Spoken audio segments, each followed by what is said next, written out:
अंबेडकर आवासीय विद्यालय में बच्चों के नामांकन को लेकर महिलाएं कर रही रत जगह। राज्य सरकार बच्चों को स्कूल भेजने के लिए कई तरह के कार्यक्रम चला रही है। वहीं अब बच्चों की मां भी अपने बच्चों के एडमिशन के लिए रत जगह कर रही है कि उनके बच्चे का एडमिशन हो जाए और उनका बच्चा भी पढ़ लिख कर बड़ा आदमी बन सके।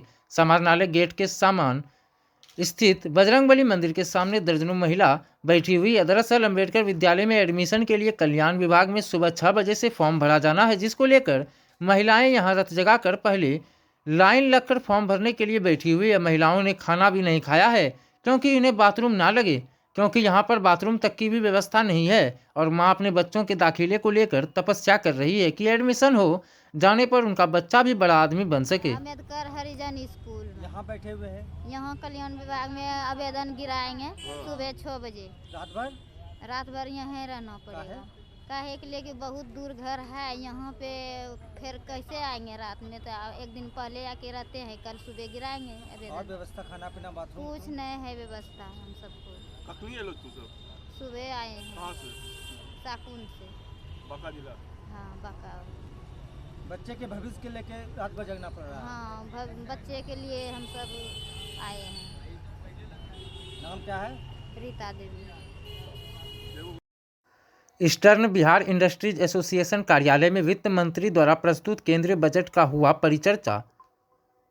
ईस्टर्न बिहार इंडस्ट्रीज एसोसिएशन कार्यालय में आज वित्त मंत्री द्वारा प्रस्तुत केंद्रीय बजट का लाइव प्रसारण तथा उस पर परिचर्चा आयोजित किया गया। इस अवसर पर बड़ी संख्या में उद्यमी, व्यापारी, सीए, अधिवक्ता आदि उपस्थित थे। अध्यक्ष गोविंद अग्रवाल ने बजट को साधारण तथा व्यापारी वर्ग के लिए विशेष कुछ नहीं होने से निराशाजनक बताया। नए टैक्स रेजिम में आयकर पर छूट का उन्होंने स्वागत किया। महासचिव आलोक अग्रवाल ने चुनाव के वक्त कई क्षेत्र विशेषकर मध्य वर्ग तथा नौकरी पेशा वर्ग को साधने का प्रयास बताया। उन्होंने एमएसएमई को प्रोत्साहन तथा इंफ्रास्ट्रक्चर पर व्यय को सार्थक कदम बताया। साथ ही उन्होंने स्थानीय जनप्रतिनिधियों से आग्रह किया है कि बजट में घोषित योजनाओं का लाभ भागलपुर को दिलवाने का प्रयास करें। उद्यमिता प्रशिक्षक प्रोफेसर डॉक्टर देवज्योति मुखर्जी ने इसमें चुनावी बजट बताया जो कुछ विश्वव्यापी अवधारणाओं पर भी आधारित है। उन्होंने सरकारी योजनाओं में स्वयंसेवी संस्थाओं की बढ़ती भूमिका पर संतोष जताया। साथ ही उन्होंने वित्त मंत्री द्वारा इस बजट को अगले 25 वर्षों के लिए बताने पर पिछले बजटों की कई मुख्य विषयों को गौण कर देने पर आपत्ति जताई। युवा उद्यमी मुदित जैन ने बजट को ग्रामीण विकास, कृषि तथा इंफ्रास्ट्रक्चर पर फोकस करने वाला बताया। उन्होंने आयकर दर में कटौती का स्वागत किया। उद्यमी राजीव प्रदीप ने बजट को लघु उद्योग, कृषि, मछली उत्पादन, इलेक्ट्रिक वाहन आदि के लिए सकारात्मक बताया तथा देश में मोबाइल उत्पादन बढ़ाने के लिए उठाए गए कदम का भी स्वागत किया। उनके अनुसार आम नागरिकों को भी कुछ राहत मिली है। सीए दीपक सुल्तानिया ने नए टैक्स रेजिम में टैक्स छूट का स्वागत किया। साथ ही उन्होंने आधारभूत संरचना तथा एमएसएमई सेक्टर को दिए गए प्रोत्साहन को अर्थव्यवस्था के लिए सकारात्मक बताया। कोषाध्यक्ष रुपेश वैद ने बजट में हर क्षेत्र का ध्यान रखने के लिए वित्त मंत्री को धन्यवाद दिया। साथ ही उन्होंने नए उद्योगों, पशुपालन, डेयरी आदि को विशेष पैकेज दिए जाने का भी स्वागत किया। आयकर अधिवक्ता बद्री प्रसाद छापोलिका ने नए हवाई अड्डों, नर्सिंग कॉलेज, रेलवे के विकास आदि को सकारात्मक कदम बताया। कई उत्पादों पर कस्टम ड्यूटी कम करने तथा इनकम टैक्स दर में कमी का लाभ मध्यम वर्ग को मिलेगा। इस अवसर पर रोहन शाह, निशांत शाह, अजय कनोडिया, सौरभ कुमार, देवादीश विश्वास, विकास झुंझुनवाला, पंकज जालान, संजय कुमार आदि उपस्थित थे। कि हम लोगों को जो उम्मीद थी उसके अनुसार एमएसएमई को काफी प्रोत्साहन मिला है। इस बजट में इंफ्रास्ट्रक्चर पर भी काफी खर्च करने की बात सरकार कह रही है, जिसका निश्चित रूप से पूरे अर्थव्यवस्था पर एक पॉजिटिव असर पड़ेगा। जो डायरेक्ट टैक्सेस में हम लोगों को कुछ उम्मीद थी वो पूरी तरह से फुलफिल नहीं हुई है। सरकार ने कुछ दिया है लेकिन उसमें एक राइडर जोड़ दिया है कि नए टैक्स रेजिम की बात, जहां पर नए टैक्स रेजिम में काफी एग्जम्पशंस कम हो जाते हैं, तो वहां पर थोड़ी सी और हम लोगों को उम्मीद थी कि सरकार करेगी।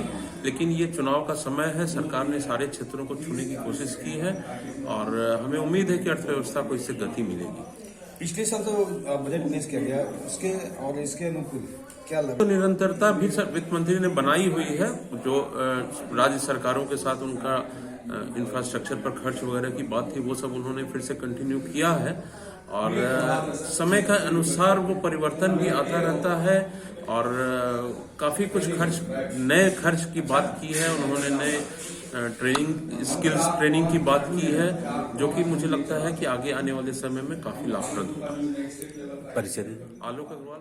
ऐसा बजट हम बना रहे हैं जो आगे का 25 साल का रास्ता दिखाएगा, लेकिन इस बजट में कहीं नहीं लगा कि भाई दूरगामी कुछ बात हो रहे हैं। ये सबको खुश करने के लिए थोड़ा कुछ दे दिया गया, लेकिन कुछ रोडवेज ऐसा नहीं लगा। उससे भी बड़ा बात क्या है कि पिछला साल का जितना भी बजट हुआ, आप पिछला 3 budget FPO farmer producer organisation किसान का ये हालत सुधरेगा, अभी एफपीओ का आपने नाम तक नहीं लिया।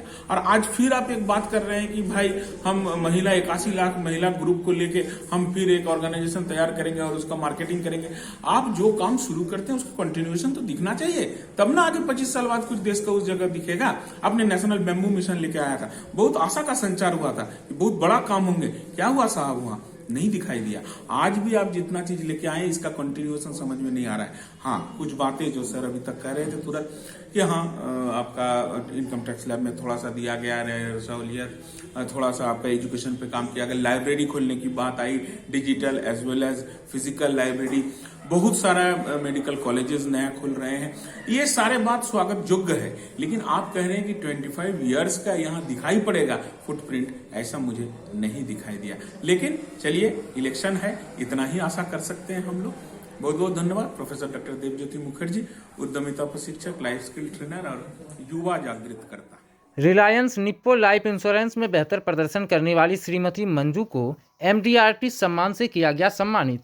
भागलपुर जिले के स्थानीय एक होटल में रिलायंस निप्पॉन लाइफ इंश्योरेंस के द्वारा इंश्योरेंस में बेहतर प्रदर्शन करने वाली श्रीमती मंजू देवी को MDRT सम्मान से सम्मानित किया गया। कार्यक्रम के दौरान रीजनल मैनेजर नीतीश जायसवाल और ब्रांच मैनेजरों के द्वारा प्रशस्ति पत्र के साथ साथ मोमेंटो दिया गया। वहीं कंपनी को आगे अच्छा काम करने को लेकर अन्य एजेंटों को भी प्रोत्साहित किया गया। वहीं सम्मान समारोह के दौरान रीजनल हेड के द्वारा लोगों को इसी तरह से काम करने की प्रेरणा दी गई और सभी से कहा गया है कि जो बेहतर काम करेंगे उनको इसी तरह से कंपनी के द्वारा सम्मान दिया जाएगा। कार्यक्रम के दौरान regional manager Jaiswal, branch manager Madhukar Verma, assistant branch manager Piyush Kumar, Rajesh Yadav सहित दर्जनों कंपनी के अधिकारी व मेंबर मौजूद थे।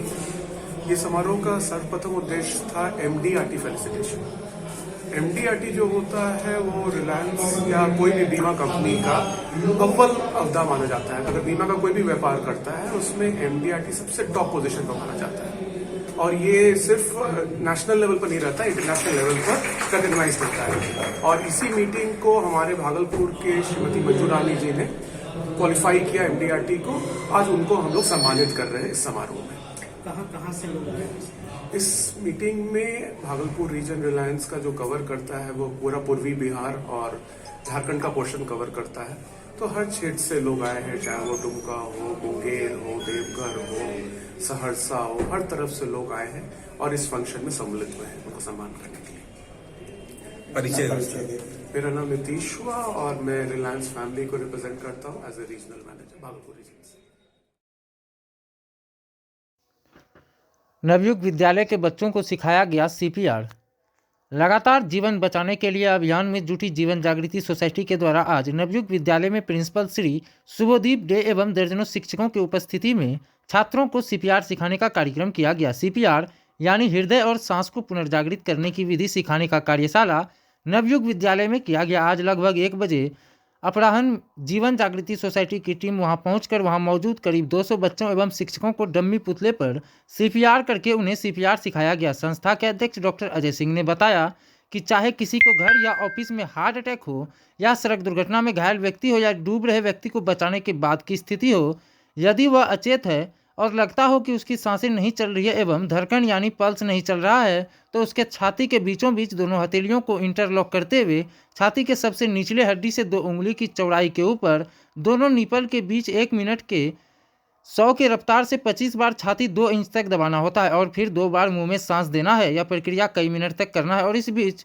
एम्बुलेंस और पुलिस को फ़ोन लगाकर अस्पताल पहुंचना है। इस तरह से कोई भी आम व्यक्ति जो चिकित्सक नहीं है वह भी मरते हुए व्यक्ति की जान बचा सकता है। बताने के उपरांत बच्चों को भी इसका कराया गया। इस कार्यक्रम में उपस्थित NDRF से ट्रेंड आशीष कुमार ने दुर्घटना होने पर आर्टिफिशियल स्ट्रेचर, गर्दन में चोट होने पर पेपर का कारण भी बच्चों को बना के सिखाया।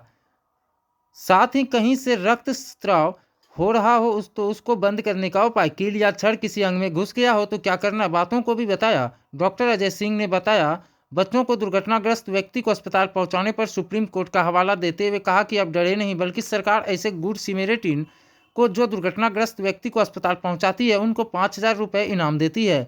उन्होंने जीवन जागृति सोसाइटी द्वारा बनी हेलमेट पहनने के लिए प्रेरित करने वाली लघु फिल्म लाठी बरसेगा आंगन चहकेगा का वीडियो भी दिखाया। वहां के छात्रों एवं शिक्षकों ने जीवन जागृति को इसके लिए धन्यवाद किया। डॉक्टर अजय कुमार सिंह, अध्यक्ष जीवन जागृति सोसाइटी। मधुसूदनपुर थाना पुलिस ने छापेमारी के दौरान 4 शराबी को हल्ला हंगामा करते हुए नशे के हालत में कंजिया चौक से किया गिरफ्तार।